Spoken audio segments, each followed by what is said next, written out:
सभी को नमस्ते। आज एक वर्ग विशेष और कुछ अन्य लोग भी महर्षि मनु की विचारधारा के खिलाफ है, महर्षि मनु के खिलाफ है। अगर आज हम मनुवाद का शाब्दिक अर्थ देखें तो हमारे समक्ष प्रस्तुत किया जाता है कि इस विचारधारा के तहत दलितों को शोषित किया गया, दलितों का शोषण किया गया, दलितों को पीड़ित बनाया गया, उनके साथ जाति देखकर भेदभावपूर्ण व्यवहार किया गया, उनके साथ अछूतों सा व्यवहार किया गया और ब्राह्मणों को सम्मान दिया गया, ब्राह्मणों को सर्वे सर्वा बताया गया। यही कारण है कि एक वर्ग विशेष और कुछ समाज के लोग भी महर्षि मनु की विचारधारा के खिलाफ है। और इसका एक मूल कारण ये भी है कि जो लोग महर्षि मनु के खिलाफ है, महर्षि मनु की विचारधारा के खिलाफ है, उन्होंने कभी महर्षि मनु को जानने का प्रयास नहीं किया, महर्षि मनु की विचारधारा को जानने का प्रयास नहीं किया। उनके जो समाज के संचालक है, समाज का जो नेतृत्व वर्ग है, उन्होंने उनके समक्ष जो प्रस्तुत किया, जो उनके समक्ष महर्षि मनु की विचारधारा के बारे में, महर्षि मनु के बारे में जैसा परोस दिया, उन्होंने शीघ्रता से उसको वैसा ही ग्रहण कर लिया, उस पर कभी चिंतन, कभी मंथन करने का प्रयास नहीं किया। और यही कारण है कि लोग महर्षि मनु की मनुस्मृति को जलाते हैं। कभी भारत के संविधानों को जलाने का प्रयास नहीं करते, लेकिन महर्षि मनु की मनुस्मृति को जलाने का प्रयास करते हैं, जो कि आदिकाल से ही बड़े बड़े चक्रवर्ती राजाओं के यहाँ संविधान हुआ करता था। और जब तक हम महर्षि मनु की मनुस्मृति को, महर्षि मनु की जो विचारधारा उसको नहीं समझेंगे, तब तक हमारा शोषण होगा, तब तक हमारे साथ इस प्रकार भेदभावपूर्ण व्यवहार किया जाएगा, तब तक हमारे साथ जाति देखकर व्यवहार किया जाएगा, जब तक हम जातिगत रूप से खुद को असहाय और कमज़ोर महसूस करेंगे। दोस्तों, अगर हम मूल रूप से मनुवाद का शाब्दिक अर्थ पढ़ें तो पाते हैं महर्षि मनु की विचारधारा, जिसके अंतर्गत हम अपने गुण, कर्म और योग्यता के अनुसार वर्णावस्था को धारण कर सकते हैं। वर्णावस्था यानी 4 प्रकार के वर्ण महर्षि मनु ने बतलाए गए हैं। पूर्व में वर्णावस्था थी, जितने भी राज्य हुए हैं सभी में वर्णावस्था का विधान था, उसी के अनुसार जो है समाज को व्यवस्थित किया जाता था। 4 प्रकार के वर्ण है, ब्राह्मण वर्ण, क्षत्रिय वर्ण, वैश्य वर्ण और शूद्र वर्ण। ये 4 प्रकार के वर्ण है। और महर्षि मनु ने तो लिख दिया, जन्म से सभी शूद्र है, जन्म जायते शूद्र, जन्म से सभी शूद्र हैं। और जो जिसका उपनयन संस्कार हो गया, जिसका जनेऊ संस्कार हो गया, वो क्या हो जाता, द्विज हो जाता। 3 ही द्विज है, ब्राह्मण, क्षत्रिय और वैश्य, इन तीनों को द्विज बताया गया है।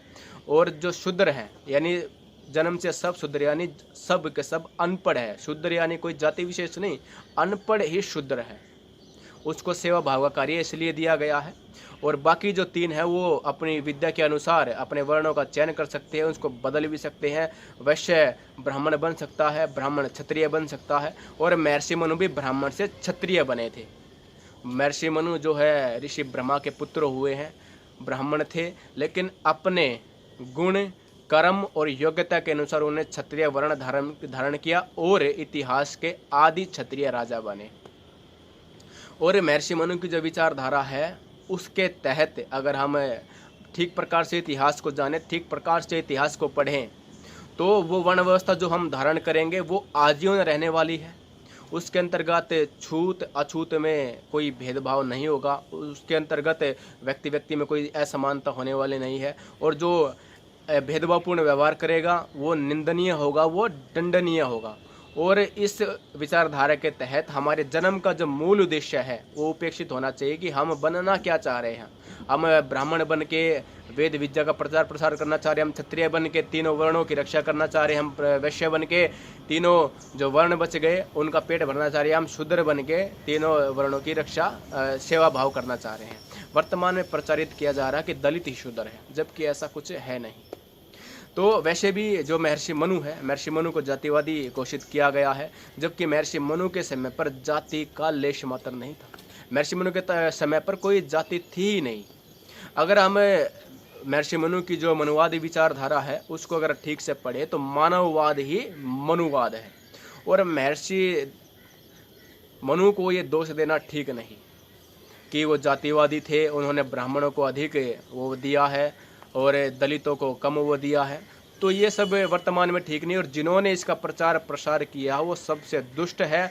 उन्होंने समाज को तोड़ने का प्रयास किया, एक वर्ग विशेष को जो भारत विश्वगुरु हुआ करता था उससे दूर करने का प्रयास किया है।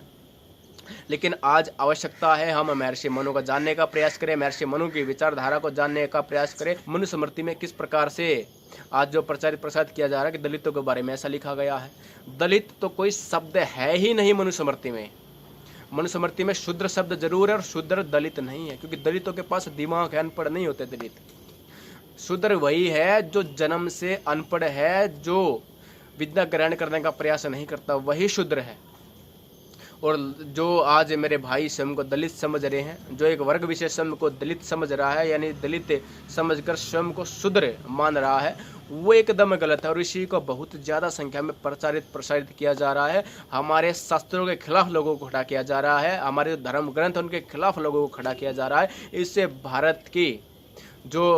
इस भारत की संस्कृति सभ्यता है उनके खिलाफ लोगों को खड़ा किया जा रहा है, जो कि वास्तविकता में ठीक नहीं है।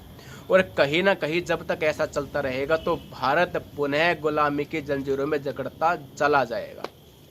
भारत के इतिहास में आदि क्षत्रिय राजा महर्षि मनु हुए हैं, और उन्होंने अपने उनका जो राज्य था उसको चलाने के लिए मनुस्मृति बनाई थी। उसके अंतर्गत जब रामायण काल तक के राज्य चक्रवर्ती जो राजा हुए उनके यहाँ पर राज्य चले हैं, तो भारत का संविधान कैसे नहीं चल सकता। अगर वर्तमान संविधान की अगर हम बात करें तो वर्तमान संविधान के अनुसार आप जिस जाति में है, आपके जो पीढ़ी है वो भी उसी जाति में होने वाली है, आप एक जाति के मध्य में आपको बांध दिया गया। लेकिन वर्ण व्यवस्था के अनुसार का महर्षि मनु की जो मनुस्मृति है, मनुस्मृति को संविधान अगर हम मान ले, 1% मान के चलिए, मानिए ना मानिए आप पर निर्भर करता है, लेकिन भविष्य में आपको मानना पड़ेगा, ऐसी स्थिति आने वाली है। अगर आप महर्षि मनु की मनुस्मृति को संविधान मानते हैं तो उसके अनुसार आप किसी भी वर्ण को धारण कर सकते हैं। आप क्षत्रिय बन सकते हैं, आप वैश्य बन सकते हैं, आप ब्राह्मण बन सकते हैं, आप किसी वर्ण को धारण कर सकते हैं। लेकिन आपका उसमें उद्देश्य, जन्म का जो उद्देश्य है वो उपेक्षित होना आवश्यक है।